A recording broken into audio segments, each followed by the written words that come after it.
मंच उद्घोषक एवं भाष्यकार मानक राज्यस्तरीय बंधु मिलन केन्दुझर जिला घटगाँ ब्लॉक बाराटीपुरा पंचायत निकटस्थ कालीमाटी डैम ठारे मंच उद्घोषक एवं भाष्यकार मानक नहीं एक राज्यस्तरीय बंधु मिलन कार्यक्रम अनुष्ठित होईछि।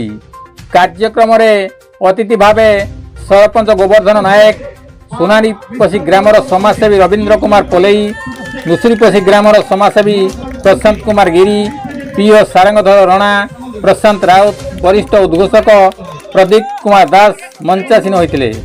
कार्यक्रम सभापतित्व करते वरिष्ठ राज्यपाल पुरस्कार प्राप्त शिक्षक तथा उद्घोषक रोहित बेहेरा। मंच कार्यक्रम को आरंभ करते उद्घोषक संजय कुमार साहू। कार्यक्रम तरफ स्थानीय धार्मिक विधवा महिला चित्रमणि महाकण को वस्त्र पुष्पगुच्छ प्रदान करी समस्ते संबोधित करते। मंचरे मंचासीन अतिथिवृंद को संबोधित कराइला। कार्यक्रम द्वितीय पर्यायर उद्घोषक नरोत्तम तंती एवं कुणाल कुमार पंडा मंच परिचालना करते। कार्यक्रम अन्य 100 रु ऊर्ध्व बंधु योगदान करछन्ति। केन्दुझर, मयूरभंज, जाजपुर, भद्रक, ढेंकानाल समेत पड़ोशी झारखंड राज्यर उद्घोषक एवं भाष्यकार माने जोग देथिले। परे परे समस्ते निज निजर परिचय प्रदान एवं निजर अभिज्ञतारू किछि स्मृति अनुभूति उखाणिथिले। तत्सहित नृत्य गीत आसर जमीथिला।